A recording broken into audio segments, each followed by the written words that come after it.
Well, welcome everyone. We are going to go ahead and get started. My name is Tim McKee. I'm CEO of the Olathe Chamber of Commerce, and I'd like to welcome you today to our morning Zoom call. We have a wonderful call today. We are looking at the state of the economy here in the pandemic. Actually, how we've been seeing it in the past, where we are now, and where we're going to see it in the future. We have a wonderful speaker with us today, and during this call, we will be recording this. This will be broadcasted on the page next week. If you have any questions that you'd like to ask the speaker, please do so in the question and answer portion of our Zoom call, and we will ask those questions to our speaker towards the end. Today we have a for today's event, and I'd like to introduce Leo Nunnick, Senior Vice President with UMB Bank. Leo. Thank you, Tim. I appreciate the opportunity this morning to join in this call and support this economic forecast presentation by Dr. Chris Kuehl. First of all, I'd like to do a quick introduction of myself and my partner or coworker that is joining us online as well. As Tim said, Leo Nunnick, and I am the sales manager, if you will, for our commercial banking team as well as our treasury sales team here in the Kansas City region. Been with UMB for over 25 years, and Justin and I, Justin is head of the business banking group here in Kansas City, and between the two of us, if you have anything to do with a business or a commercial banking need, one of the two of us can help you or certainly find an individual that can. Real quick, UMB Bank. Many of you are familiar with UMB. We've been around since 1913, so we're a 107-year-old Kansas City, Missouri-based banking financial corporation, focusing really on 5 primary areas. That's commercial banking, private wealth management, institutional banking, retail, of course, and our healthcare services group, which is mainly comprised of our HSA programs. UMB has had significant growth over the last 15 years as we've grown not only in size as far as assets. We are the largest Missouri-based banking organization and assets, Kansas City, Missouri-based banking organization based upon deposits, and continue to see growth geographically as we are, I think as I mentioned, maybe in 8 states: Illinois, Missouri, Kansas, Nebraska, Oklahoma, Texas, Colorado, and Arizona. We've recently ventured into the metropolitan areas of Minneapolis, St. Paul, and also Salt Lake City with some acquisition of talent in those towns. So we look forward to some growth there as well. One of the other things that I'm very proud of as far as UMB is not only just our growth and our expertise in the banking sector, but our community support, and that we support many not-for-profits, many organizations that in our community that need our help, that need the community's help. And we do that not only through support financially, but through a lot of volunteer hours. And this is from all the way from Olathe to Liberty to Bonner Springs to Blue Springs. We are very much a community-based organization. So without any more information about that, let's move into what we're all joining the call today for, and that is to hear from Dr. Chris Kuehl. And I have heard Dr. Kuehl speak many a times, and there is no more informative and entertaining economist on the planet Earth. I will give you a bio here that is rather brief for him, but very informative. So Dr. Chris Kuehl is a managing director of Armada Corporate Intelligence, I should say. He provides forecast and strategic guidance for a wide variety of corporate clients around the world. He is the chief economist for several national and international organizations: Fabrication and Manufacturers Association, National Association of Credit Management, Finance, Credit, and International Business, and the Business Information Industry Association. He is also the economic analyst for several states' accounting societies, including Missouri, Kentucky, Tennessee, and Kansas. Prior to starting Armada in 1999, he was a professor of economics and finance for 15 years, teaching in the U.S., Hungary, Russia, Estonia, Singapore, and Taiwan. He holds advanced degrees in economics, Soviet studies, and East Asian studies. Kuehl is the author of Business Intelligence Briefs and Executive Intelligence Briefs, both publications from Armada. He is also responsible for the Credit Managers Index from NACM and Fabernomics from the FMA. And as we all know, if you're involved in the banking industry, we love acronyms. So I'm sure we'll hear much more about what those two organizations are and mean. So once again, thank you for your time. And I would like now to turn it over to Dr. Chris Kuehl.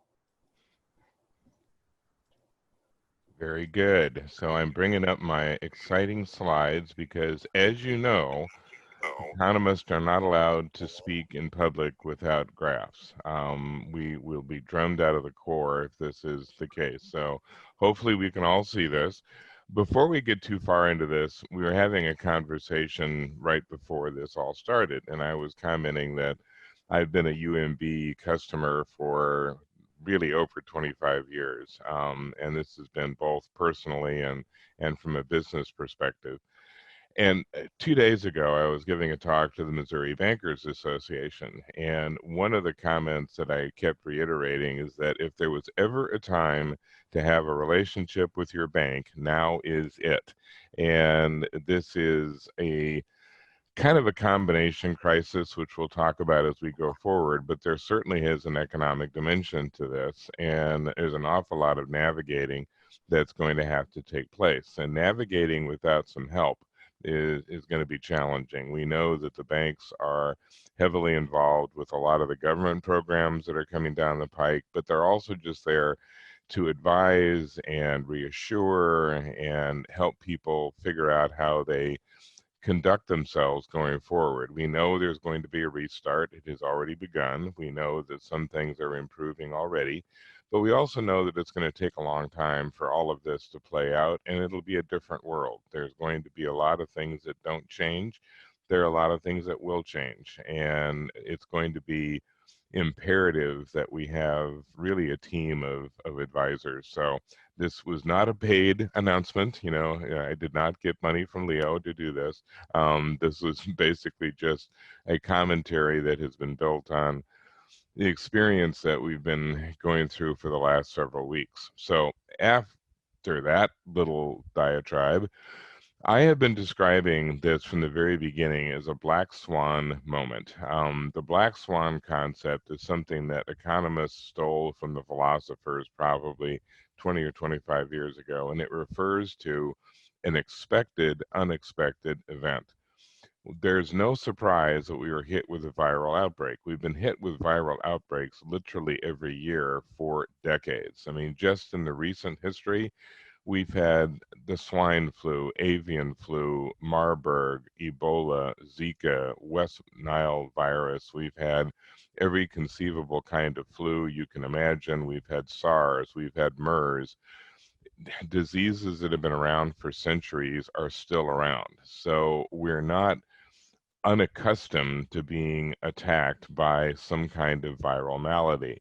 But every one of them is different, and every one of them is unique, and every one of them comes at unexpected times in unexpected ways, and it challenges our ability to prepare, and it challenges our ability to react. An awful lot of what we're dealing with now is that many of the options that we would have liked to have had, we simply didn't.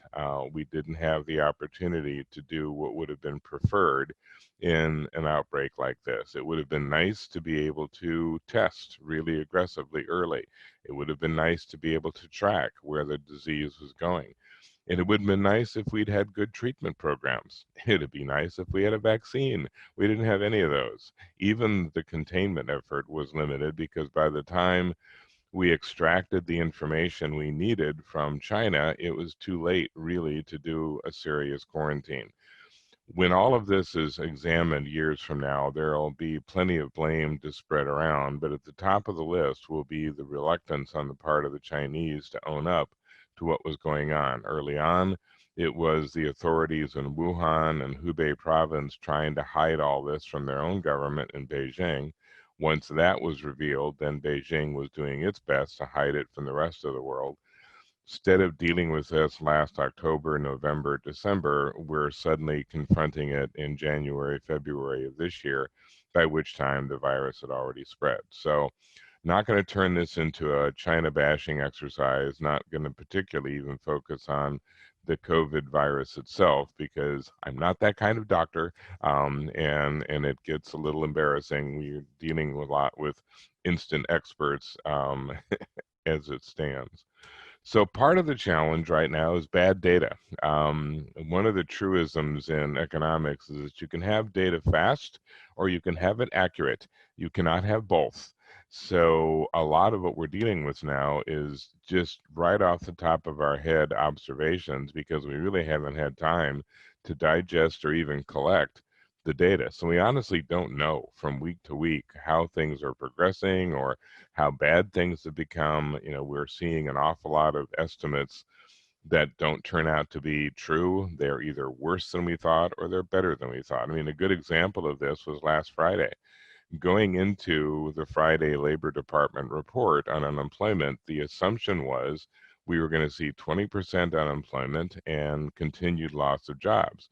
Then the report came out and it's like, we're at 13.4%, a lot better than we thought we'd be. Not good. 13.4 is certainly a lot worse than 3.5, but we actually gained jobs. And this is something that just truly indicates that we honestly are struggling to find out what's going on from week to week. We're dealing with deliberate obfuscation on the part of various authorities, not just China, but it's happened beyond that. We're awash with instant experts. My favorite example was about 2-3 weeks ago, this very long article just lambasting everybody for being wrong on every count, and he ought to know because he's a doctor. And you got to the bottom of the article and realized that he was a dermatologist. I've got nothing against Dr. Pimple Popper, but I mean, seriously, I don't want to take epidemiological information from a dermatologist. So we have to sort out who is in a position to know what's going on and who really isn't. And as mentioned before, it's a new virus. We're still trying to figure out what we really know about it. The economy, same thing. We know some things about it, other things we don't know. We know that this is all going to depend on consumer confidence and consumer preference. We will find out a little bit more about that later today. The University of Michigan's Consumer Confidence Survey will come out today, and we're not expecting it to be very good, but if it's a little better than we thought it would be, then that would be sort of an encouraging sign. We'll see how that goes. We also have to be aware that a lot of the trends that we're dealing with now didn't start with COVID-19. This was something that was going on way before this outbreak. I remember seeing a big piece on how COVID-19 had killed JCPenney. Oh, come on. Penny has been on the death list now for half a decade. All the department stores are in trouble. So unless COVID-19 is a new code word for Amazon.com, they're all feeling the impact of online selling. This is going to be accelerated by COVID-19 because those of us who really hadn't done a lot of online activity, we're suddenly finding ourselves doing more of it.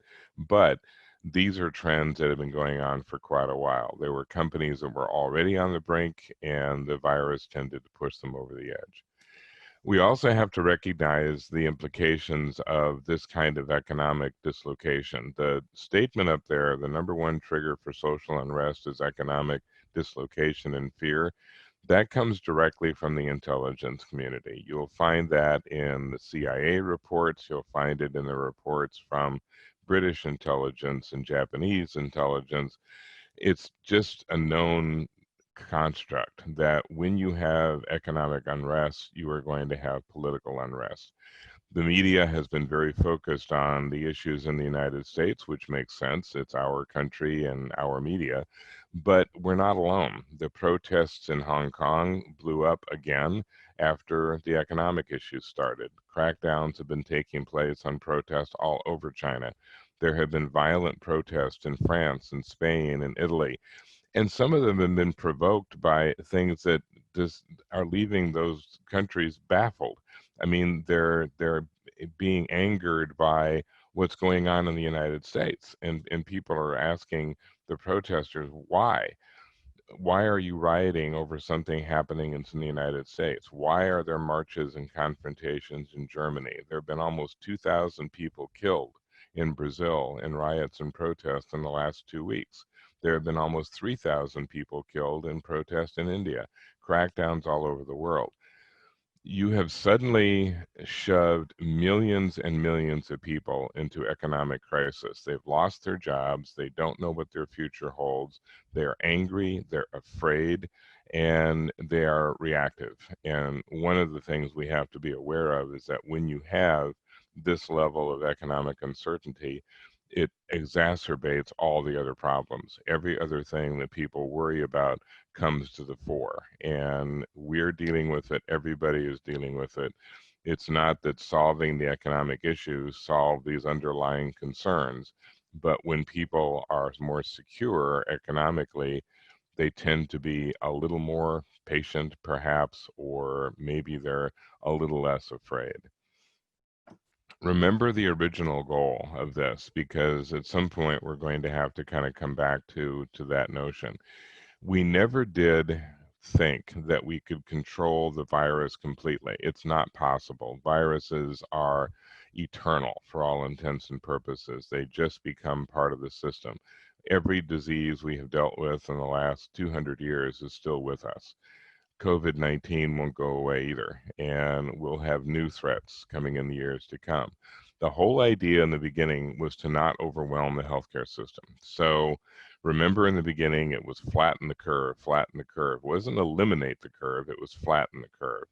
Try to get to a point where the people who needed hospitalization would be assured of getting what they needed.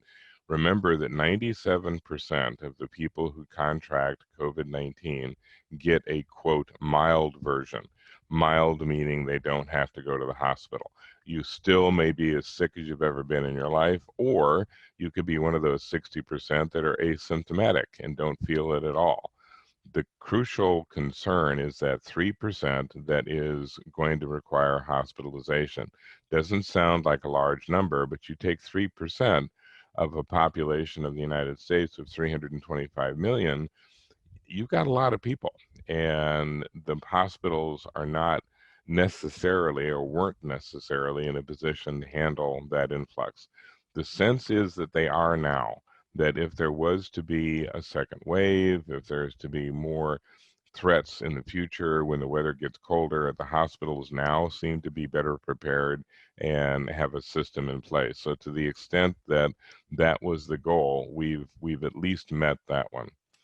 This is the critical slide, and this is really what sums it all up in one convenient little graph. There is no solution that solves both problems. We are literally dealing with a trade-off. Anything we do to control the pandemic is going to make economic recovery harder. Anything we do to rebuild the economy is going to make containment harder. We have been left with a very limited number of options. The only thing we can try to do with containment is to limit the number of contacts that people have, try to limit exposure, and the like. So when we're talking about the economy, well, the more that we can reopen to normal, the better.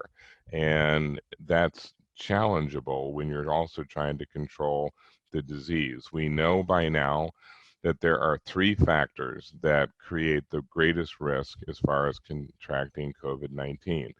Factor number 1 is personal contact with people. So the more proximity there is between you and an infected person, the bigger the opportunity for the virus to spread. This is actually kind of good news, because early on we thought that contact was going to be the issue, that if you touched a door handle or you touched something that somebody had touched, that you had a very good chance. That is now much less of a threat, still there, and the virus is going to live for longer periods of time under certain circumstances, but thus far it has been behaving like the flu. It is not like heat, and it is not like humidity, and it doesn't last very long outside the host. The second factor that leads to more infection is duration. If you are just having a casual encounter with somebody, you pass them in a store, that's not going to cause much of a problem. The chances of your being infected are very, very limited. If you're in the same place as somebody for an extended period of time, several hours, then the chances increase. And then the last of these three factors basically just has to do with the duration. And it just has to do with the environment, how many people are contained in a certain space. You can see right from the start that this is going to challenge predominantly meetings, groups, transportation. It may be one thing to sort of stay clear of somebody and maintain distance and all that. Good luck doing it on an airplane. Good luck doing it on a subway. Good luck doing it on a commuter train. So those types of concerns are going to be with us for a while. Many states are somewhat unprepared for a moderate recession. Kansas and Missouri, unfortunately, are in that category. Not as bad as some of the others, not in the same category as Oklahoma or Illinois or Arkansas. But the issue here is that the impact on the economy is severe, and the states don't necessarily have the revenue resources that they would like to have. It's going to create some hard choices in the months to come. States are going to have to decide what they want to do in terms of offering services, and they're going to have to decide what they want to do in terms of revenue. Just kind of in general terms, more revenue enhancements of one kind or another, and you're probably going to see a reduction in services, at least for a while. Understand that the states and communities are heavily dependent on things like sales tax and property taxes, and those have both suffered as people have been encountering COVID-19 and the lockdown. There's not been a lot of sales tax collection of late, and that won't really start to reverse until later in the summer. A lot of businesses have not really felt that much of an impact from COVID-19. It depends a lot on the sector that they're in. There have been sectors that have boomed. The medical sector, for sort of obvious reasons, has done fairly well. If you were smart enough to invest it in Zoom a year or so ago, you're probably congratulating yourself now. All the web platforms are exploding in popularity. But there are a number of companies that report a fairly limited impact. A lot of these are in what would be referred to as essential services. Some parts of construction have continued to grow. Some parts of the manufacturing sector have continued to grow. The areas that have gotten hit the hardest are service oriented, and for obvious reasons. The things that were shut down were largely in the service sector, and they are often going to be the slowest to recover. We had been seeing a very significant shift for low-wage workers prior to this. The growth that was taking place in the wage structure was predominantly in the low-wage categories. People were beginning to really get a little bit of a head in 2018, going into 2019. Some of this was due to the changes in the minimum wage laws, but a lot of it was simply attributable to an unemployment rate of below 4%, eventually down to 3.5. People who were willing to work were in a much more effective bargaining position than they had been, and they were in a position to ask for more money, and they did. That is now in full reversal. You end up with 45 million people out of work. The advantage now has been lost. It's now the employer that's in a position to be very picky because there are going to be a lot of people looking for work. The irony is that prior to all of this, the biggest issue for a business was labor shortage. You couldn't find the people that you needed with the skills that you needed. And that is still going to be a problem. Even with 45, 50 million people out of work, the vast majority of them don't have the skills you need. So if you're in manufacturing or construction or in the tech industry or medical, the people who were laid off because they worked in a hotel or worked in a restaurant or worked in a tourist environment or worked in entertainment, they're not prepared to take a job working a laser cutter. They're not in a position to go to work in the construction sector. They're not ready to sort of take over in the medical world. So it's going to really hurt that part of the environment, that part of the labor force that was doing quite well as the service sector grew, but began to see real impact just as soon as this crisis started. So, which way are we headed? Economists love letters. Leo pointed out that banks liked acronyms, and economists do too. But we're particularly fond of trying to figure out recessions by calling them V's or U's or W's or Z's or swoosh.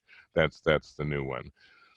The Wall Street Journal just released today one of its surveys, and this is an interesting survey. They do this about once a month, and these are economists. I can't remember how many. It's well over 100 that they survey and poll on a regular basis. These are guys that are referred to as working economists, which does not mean that economists who work for academia and the government are not working. It just means that they're in a slightly different environment. A working economist is somebody that is working for a bank, working for an investment firm, working for some kind of organization. And as a result, they tend to look at the economy from the perspective of business. The academic economists have different orientations, tend to be more theoretical, and government economists are basically more data collectors than they are interpreters.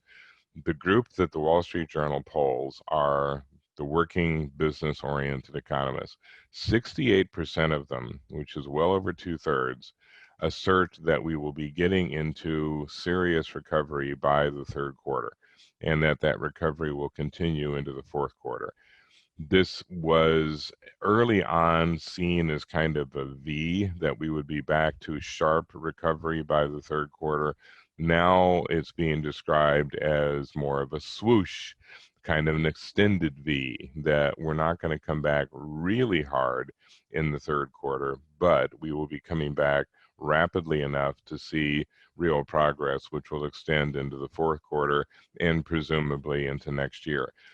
A lot of the growth is going to be sort of recovering from the really significant downturn in the second quarter. We're probably looking at an annual rate that is going to be -5% by the time all is said and done. The National Bureau of Economic Research, which is kind of the arbiter of all things recession, declared that the recession began in February. And by their estimation, it probably won't be in reversal till perhaps July or even into August of this year. The consumer is not very optimistic for kind of obvious reasons, and that optimism has been eroding with every passing month. As I mentioned, we're going to find out a little bit more about where their head is at the end of today. But one of the things to be aware of when it comes to consumer surveys is they're not usually all that reliable anyway. Consumers really don't have a clue. I mean, they get a call and, "Are you feeling confident?" "Sure." "How come?" "I don't know. It's a nice day. What do you want from me?" The consumer doesn't wake up every morning and say, "Well, I'm going to check the industrial production numbers, and then later I'm going to see how capacity utilization is doing before I try to determine what the dollar value against the euro is." No, they wake up in the morning and say, "Do I have a job?" "Yes." "Am I going to have a job next week?" "Probably." "Okay, I'm confident." It's not easy to get the consumer to really react accurately because they honestly don't know much beyond their own particular environment. The real information comes when we look at retail numbers, which we have to wait for. We will start to see some response probably the end of this month. Are people going back and spending money? Early indications are that we are spending on certain things. We are not spending on some of the big ticket items yet. We're not seeing a lot of interest in cars yet. We're not seeing a lot of interest in major entertainment systems or appliances. We're seeing kind of more routine retail activity, and we're definitely not seeing a lot yet in services. People are not back to their old habits when it comes to going to restaurants and going to bars, and a lot of things they can't do. We used to spend a lot of money on attending events and sporting events, and those aren't open yet, and we're not going to know if people are going to respond to that for a while. The pessimism is not limited to one political orientation. Whether you're Republican or Democrat or independent, everybody's depressed. They're all sort of like, I don't understand what's going on. I don't know when this is going to get better. So all of the numbers right now are crashing, which has implications for the economy and the election later. As we are all well aware, we're in an election year, and we know the pattern. About a third of us are going to vote for the incumbent no matter what, because we just are going to. We made that decision years ago. So whoever the incumbent, president, senator, representative, governor, mayor, we're going to vote for the guy in charge. About a third of us are going to vote for the opposition no matter what. We don't like the president, representative, senator, governor, we're just going to vote against them, which means that there's a third that everybody is going to be focusing on, the ones that have not made their minds up yet. They don't tend to make their minds up until the very last minute. It'll be late October, early November before they make a call. They are going to be very affected by where the economy is at that point. They will walk in and decide, am I in good shape economically? Did I survive all this? If so, well, I'm going to credit the incumbents. They must have done something right. If I'm not in good shape and I'm not in good financial shape, I'm going to blame the incumbents. They must have done something wrong, and I'm going to vote for the opposition. That middle third is not a group that thinks about this much.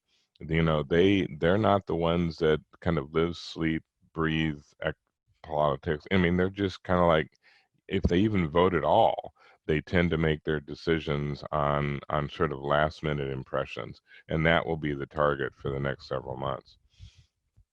We've seen a big hit in exports, and this is going to have a fairly profound effect on the entire supply chain. The supply chain in the global context is in big trouble. We now have something like 500,000 sailors that are locked onto their ships. They either can't get off the ship because they're in quarantine, or the dock is in quarantine, or their destination is in quarantine. So you've got literally something like 45% of the ocean cargo operations locked in place. They may have loaded up and can't leave. They may have loaded up and can't dock, or they might not be able to load up at all. That's going to start rippling through the entire global economy. Things that we anticipated having, we won't, because we won't be able to import it. And money that we anticipated making, we won't, because we've been not able to get those exports out to where they are in demand. So the supply chain threat, which is really how all this started. If you remember back into February and January, that was our first inkling of the COVID-19 problem, was that it had messed up the supply chain out of China. Since then, it has expanded quite obviously to a lot of other things, but that supply chain threat is still there. Oil prices have been rebounding a little bit. They are expected to rebound more towards the end of this year and into next year, simply because of demand. They fell because of lack of demand. They will increase because demand begins to increase. We saw oil prices hit levels that were unprecedented. We were literally at one point with negative oil prices. We had oil prices at $5 and $10 a barrel. Now it's in the mid-30s, flirting with $40 a barrel. That is not high enough to justify much activity in the United States.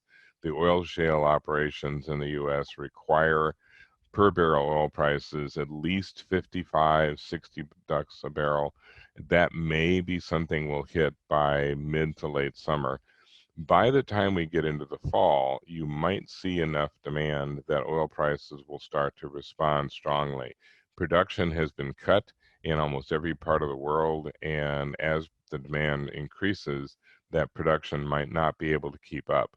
Some oil analysts are looking at 70, 80, 90, even $100 a barrel oil by the time we get into September or October, which could have profound implications. All of a sudden, we'll go from $1.50 a gallon to $3.50 a gallon, and that will have impact on transportation, on people's commuting decisions, all those sorts of things. No guarantee of that because the demand has to recover not just here, but in Europe and in China and in India and all the other countries that consume oil. We have a very different situation from what we had in 2008, 2009. Oil prices were ridiculously high going into that recession. They weren't this time. They were higher, but $58 a barrel was barely what the U.S. oil production environment needed, and it has fallen now to the 30s. It was in the 30s in March, went even lower, has bounced back up now to the 30s. What worries people? Everything. I saw a cartoon the other day where this guy says, I have achieved balance in my life. I now spend 12 hours a day worrying about COVID-19 and 12 hours a day worrying about bankruptcy. So we have been able to achieve a balance in terms of what we're afraid of. This creates problems for policymakers because no matter what they do, it's going to be fearful to the population. If they err towards opening up the economy, it's going to scare people who worry about COVID-19. If they err towards dealing with COVID-19, it's going to scare people about whether or not their jobs are secure, or whether they're going to go into bankruptcy or lose their business or any of the other economic disasters that await them. So it's a real rock and a hard place position for people who are trying to make a call right now. So here is an optimistic side. Yay! There has to be at least one. I can't go through this whole thing acting like the voice of doom. As mentioned in the beginning, I'm the economist for the National Association for Credit Management. And one of the things that we do is the Credit Managers Index. Many of you are familiar with the Purchasing Managers Index, which is what this is modeled on. The PMI was developed some 25, 30 years ago and has been seen as a really good little indicator of what's happening in the economy month to month, because what you do is you go out to the purchasing managers and you ask them whether or not they are buying more or less or the same of what it was they purchased the month before. So you go to a purchasing manager and you say, are you buying more or less steel? More. How come? I don't know. I don't even know what we make. Somebody told me to buy more steel and we're out of toilet paper. I'm the purchasing manager, man. I don't know why I do any of this. I'm just trying to get a good price. So we go to the credit managers and we do something very similar. We have an index that asks them more or less the same question. So we'll say, are you seeing more accounts out for collection? More. How come? Because they're not paying us. You do know how this works, don't you? Again, it's very simple stuff. And we divide that index into two categories. Category 1 is the favorables. Category 2 is the unfavorables. Favorables and unfavorables from the perspective of a credit manager. Favorables include sales, applications for credit, amount of credit extended, dollar collections, things that make credit managers happy. The unfavorables are things like accounts out for collection, rejections of credit applications, disputes, slow pays, bankruptcies, all the sort of things that are negatives in their world. In the March and April data, the favorables absolutely collapsed. We have the same system the PMI has. Anything over 50 is expansion, anything under 50 is contraction. We had numbers in February and January for all of those favorable categories that were in the 60s. By the time we got to March and April, it was the 20s and the low 30s. I mean, it was a catastrophic fall, all four of them. Didn't get a lot of change in the unfavorables because there hadn't been time yet. These are the kinds of responses that you get when you've had some time to deal with the crisis. A credit manager has given somebody 90, 120, 180 days to pay. They're not going to start collections. They're not going to have any issues with that company until they reach that point where they are supposed to have paid. If they then don't pay, then the problems begin. But it hasn't been 90 to 120, 180 days yet. So the unfavorables hadn't kicked in. All of the damage was in the favorables. In May of this year, this is only about a week old data, almost every one of those favorables recovered a little bit, in some cases quite a bit. They moved out of the 20s and 30s into the mid 40s, still in contraction territory, still not above 50, but a lot closer to 50 than they had been. So you began to see a recovery in sales, a recovery in dollar collections, etc. What makes this significant and why we should be a little excited about it, credit managers think into the future. They don't really care what's happening to your company today. You don't owe them money today. They want to know what you're going to be like in July or August or September or October when you owe them. So they're always looking out ahead to say, okay, fine, you're experiencing problems now. I don't care. You don't owe me money until October. What are you going to be like in October? So when they start to get excited, they're getting excited about the future. They're beginning to see that things are turning for the companies that have gotten credit from them. And these are not banks. These are trade credit people. This is the guy that you want to buy a machine for whatever purposes. You're buying a new laser cutter or you're buying a new something, and you're going to the company and say, I want to buy your very expensive your laser cutter, and I don't have cash on hand. So, what kind of terms are you going to give me? And the credit manager says, all right, I'll give you 180 days or however many. And they're the ones who are controlling trade credit. They are beginning to feel more optimistic about the end of the year. This is a little bit of an eye chart, but it's some of the scenarios that are playing out. And the critical things are the assumptions that are being made. There is an expectation that the lockdowns will end and that they will end more or less universally.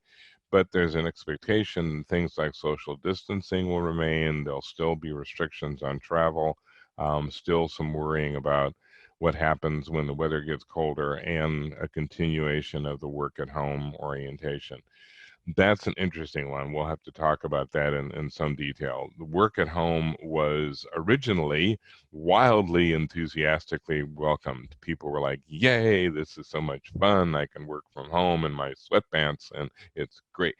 After about a month of this, people are like, whose idea were these children? Why are they all over the place? Would everybody just please leave me alone? I'm trying to work. We're also discovering that it's really difficult to kind of figure out your schedule when you really don't have one. We're also running into all kinds of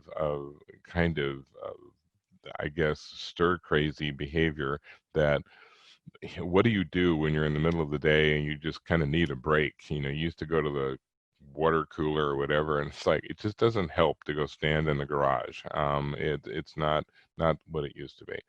We're going to be looking at things like the possibility of better testing. We're going to be looking at better opportunities to track. The biggest concerns, the thing that will make this a crisis of the past, would be getting a vaccine or getting effective treatment. Even with all of these concerns, most of the expectations are that there's going to be growth by the end of this year and certainly into the coming year. If you look at some of the projections down below, I mean, they're looking at recovery in the US, recovery in China, recovery in the Eurozone, but after a pretty disastrous 2020. One of the concerns, and this is something that a lot of you I'm sure are dealing with, is that in an effort to blunt some of the impact of the recession, there was an expansion of benefits that were granted to workers that were laid off, which is a great idea and all that kind of stuff. The problem is now that we're trying to hire people back, they're sort of looking at the business community saying, yeah, but if I go back to work for you, I don't make as much as I'm making from the government right now. So I don't really want to go back to work because I'm making money. This is the group of workers that we've always referred to as the transactional worker. They are the ones who don't really have future expectations when it comes to their job or their employer. They're basically in it for the day wage, and they're always the ones that have been hard to retain because frankly, if the guy across the street offers them an extra 25 cents a week, they're gone. I mean, it's just like, I don't have any vested interest in you. I just, want a paycheck. The worker that has some kind of future orientation, the worker that says, well, yeah, I want to stay with the employer because I might get a raise, I might get a promotion, I'm going to get training, there are benefits, there are incentives to staying here. They're not going to be the ones that will be difficult to bring back, but the others will, because they're just basically, whatever I get the most money from is what I'm going to react to. And it's, in some cases, a fairly substantial difference between what their benefits were and what they are now. Missouri certainly falls into that category, a little more so than Kansas does. So we'll end this and take some questions with the three scenarios, theoretically. Most likely would be a series of outbreaks in specific areas with vulnerable populations. This is going to be communities that have high density, communities that have a more elderly population orientation. Like right now, some of the new outbreaks are in Florida, and again, fairly predictable. The next most likely will be waves of infection in areas where there had not been restrictions before. And as people start to come out and start interacting, then the infection spreads. The least likely, honestly, is that massive second wave. We will probably get periodic waves rather than one massive one. One thing to watch really closely, and this notion of herd immunity is going to get a lot of conversation through the rest of the year. There are two countries that have become, for all intents and purposes, the lab rats for this crisis, Denmark and Sweden. They went in very different directions at exactly the same time. The Danes locked down tighter and earlier than anyone in Europe, really almost anyone in the world. And they did it more aggressively than most. I mean, our lockdown was kind of Swiss cheese. We're going to try to keep people away from each other, but we're going to keep grocery stores, drug stores, hardware stores, garden centers, gun shops, liquor stores. All these things were open. Like the COVID virus is going to say, that's a high V. I can't go in there. I'm not allowed. I'm going to have to wait and pounce on them at Barnes and Noble. So the Danes shut everything down and are now just coming out of it. So if they're going to get a second wave, it will be soon. The Swedes decided not to shut anything down. They didn't shut down schools. They didn't shut down their shops. They said, yeah, we're going to have more cases and we're going to have more fatalities. We don't think it's going to be any larger than anybody else, but we're not going to get hit with a second wave. That when everybody else is dealing with reopening, we will have herd immunity. Their state epidemiologist, a guy named Andres Tegnell, said, look, literally, I want 80% of the Swedes to have gotten this disease as fast as possible, because then we will have herd immunity. Their numbers are higher than Denmark, but they're not much higher than the Netherlands, which knocked down. They're not that much higher than what was experienced, and it's lower actually than Spain or Italy, even France. So there's going to be a lot of consideration as to which of those strategies seem to work the best. So I leave you with this. Those of a conspiratorial bent, I think that Zoom is behind all of this. They were trying to figure out a way to get everyone to do Zoom calls instead of actually, so this was a master plan on the part of Zoom to get their stock price up. And then, of course, those of us who are now working from home, it's like, it used to be safe to answer your phone. Not anymore.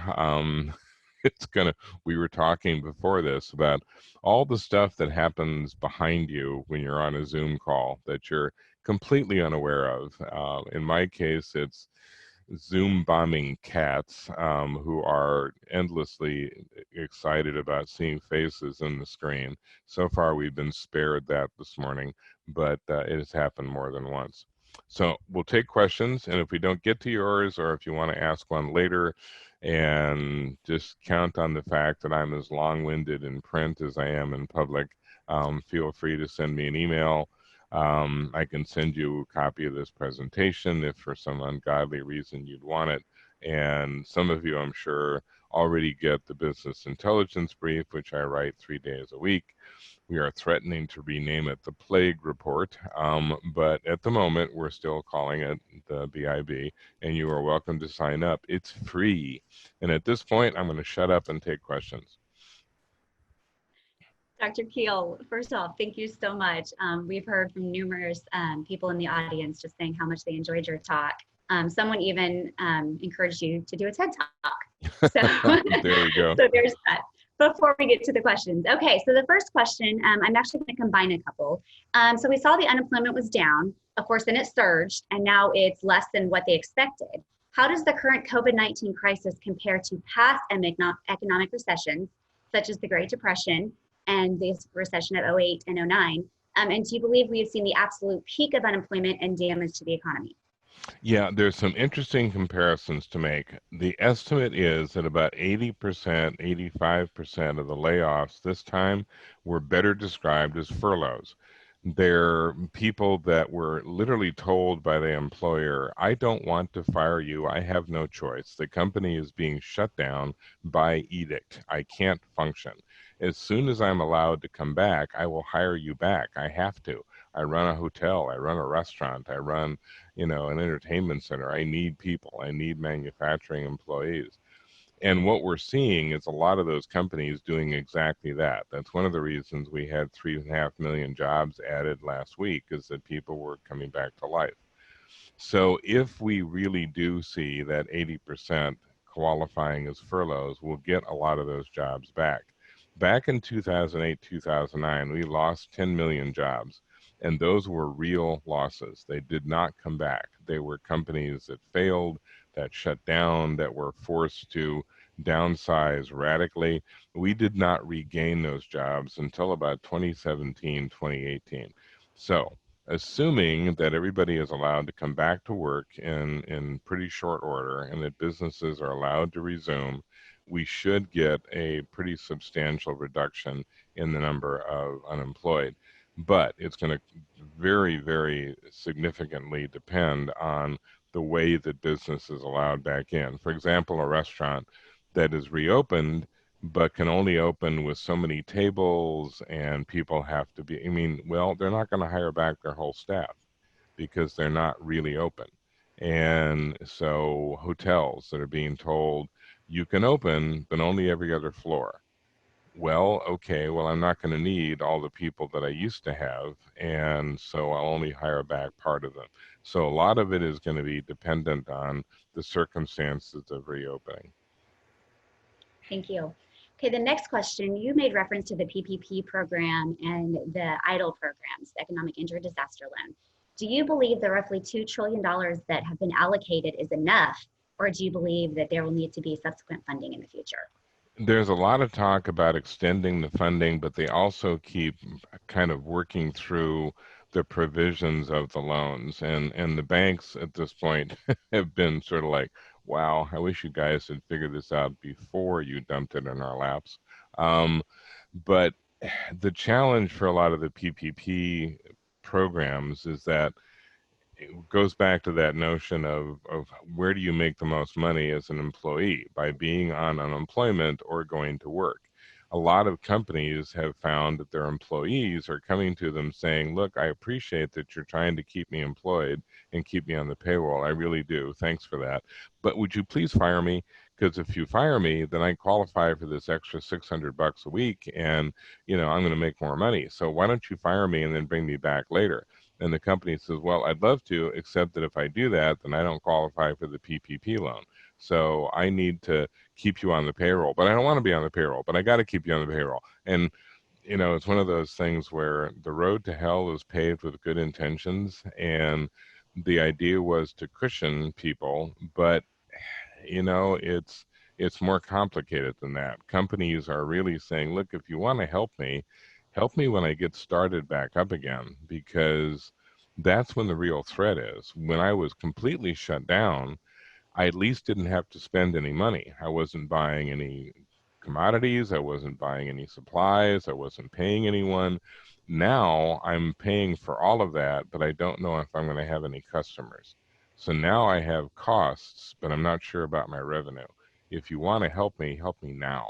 And the banks are pushing back to the government saying, I know this is an interesting program. Did you really think it through? And of course they didn't. We're used to by now big, massive things being passed by Congress, and then we're supposed to figure out what it is they passed. Perfect. Thank you.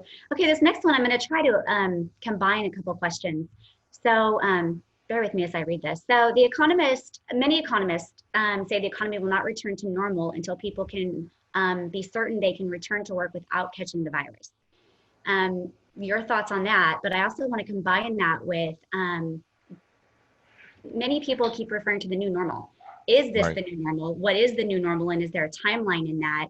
And how do you see, do you think it will change the consumer habits permanently? Yep, these are the big unknown questions. One of the things that the polls have tended to indicate is that people really do not expect the virus to disappear. What they're most concerned about is fatalities, not catching the disease.